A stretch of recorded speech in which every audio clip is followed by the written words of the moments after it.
Parliamo di anti-jamming. Ciao, sono Davide Marcomini e nella vita faccio l'installatore di sistemi di sicurezza. Sono anche l'ideatore e fondatore del portale Top Security Advisor e autore della guida antifurbo. Nel canale aiuto l'utilizzatore a districarsi nel mondo dei sistemi di sicurezza. Nel video di oggi voglio parlare di anti-jamming. Qualcuno me l'ha chiesto anche nel canale e quindi ci provo. Ci provo perché è un argomento piuttosto complesso, complicato e difficile da affrontare per quanto mi riguarda, ma voglio comunque provarci perché l'argomento è molto sentito. E quindi parliamo di anti-jamming. Che cos'è l'anti-jamming? Per capire che cos'è l'anti-jamming dobbiamo fare un passo indietro e capire innanzitutto che cosa si intende per jamming. Per jamming intendiamo un disturbo, ovvero un disturbatore che mette in discussione le nostre apparecchiature elettroniche basate sul wireless, ovvero tutte quelle apparecchiature wireless e quindi dispositivi che lavorano senza fili, che dialogano senza fili con le nostre centrali. Possiamo parlare dei nostri rilevatori, banalmente, che dialogano in wireless con le nostre centrali, con i nostri ricevitori, ma anche tutti quei sistemi basati su GSM e non su linee fisiche. Quindi tutto ciò che è senza fili è potenzialmente soggetto ad un attacco jamming. Un jammer, ovvero l'apparecchiatura utilizzata per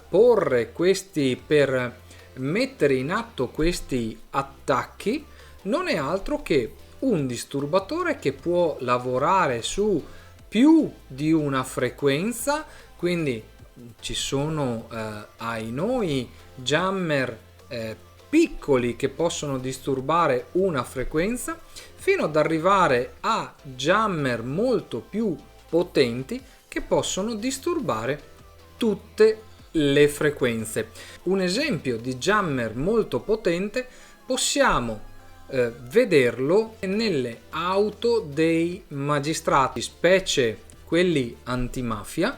Ebbene, quelle auto, che sono tra l'altro auto blindate eccetera, vengono protette sistematicamente da dei potenti jammer per evitare che cosa? Per evitare che vengano attaccate come ai noi è successo in passato con le auto di Falcone e Borsellino. Quindi per fare saltare in aria queste automobili vengono utilizzati dei dispositivi wireless. Le nostre forze dell'ordine, i nostri servizi segreti utilizzano invece dei potenti jammer che inibiscono l'eventuale funzionamento di questi dispositivi wireless. Spero che questo passaggio sia abbastanza chiaro. Detto ciò, andiamo al dunque, andiamo al nocciolo della questione, ovvero parlare di anti-jamming, perché tutti si riempiono la bocca, i Deplian, i cataloghi, le schede tecniche di questa parola, ma andiamo a vedere che cosa si intende quando c'è scritto anti-jamming nei nostri prodotti di sicurezza. Ebbene, purtroppo quando c'è scritto anti-jamming non significa che quell'apparecchiatura può funzionare anche in presenza di un disturbatore jammer. No, significa solo ed esclusivamente che quell'apparecchiatura rileva il tentativo di disturbo e può al limite mettere in atto qualche cosa. Questo qualche cosa che cosa può essere? Può essere l'apertura di un relè, quindi potrei banalmente far suonare una sirena, posso utilizzare altri canali di comunicazione per segnalare il tentativo di jamming.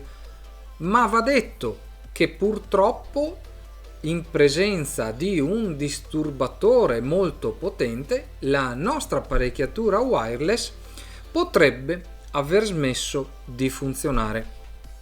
È vero che stanno arrivando, come sono già arrivate, prendo ad esempio Axel, la parte radio Axeta di Axel, che utilizza dei protocolli proprietari crittografati in grado di suddividere il segnale delle nostre apparecchiature in migliaia di pacchetti che in qualche modo la rendono resistente ai disturbi e quindi resiliente all'attacco jammer.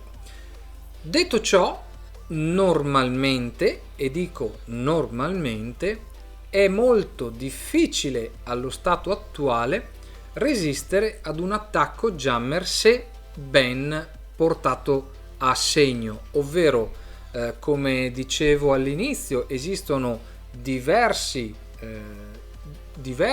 disturbatori di diverse potenze, di diverse frequenze, quindi avremo disturbatori con un raggio di azione di pochi metri e avremo disturbatori con un raggio di azione di diverse centinaia di metri. Quindi sempre paragonandoci al grado di rischio a cui siamo sottoposti, dovremo mettere anche in atto tutte quelle operazioni necessarie per rendere il nostro sistema resistente a questo tipo di attacco. Non dobbiamo cadere nella trappola commerciale di chi scrive anti-jamming, perché questo purtroppo è solo un modo per indicare che quell'apparecchiatura è in grado di rilevare il tentativo di jamming. Appunto, ci troviamo in una situazione in cui il nostro impianto, se cablato, potrebbe continuare a funzionare, ma se il nostro comunicatore è su rete GSM potrebbe non riuscire a comunicarci l'avvenuto allarme. Diversamente, se il nostro sistema è wireless, potrebbe addirittura non essere in grado di rilevare le frazioni.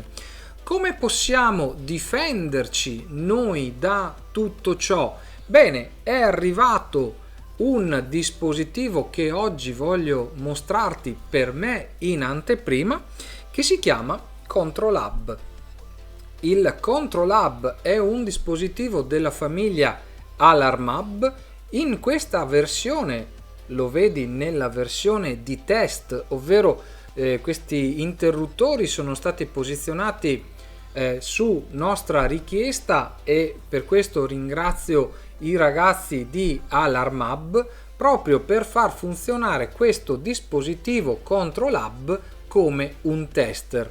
Io posso venire a casa tua, andare a casa del mio cliente e provarne l'efficacia. Ma perché il ControlHub è il sistema per difenderci dal jamming? Il ControlHub è un sistema che non trasmette sulle reti convenzionali, non trasmette sulle frequenze convenzionali, ma utilizza invece la rete Sigfox.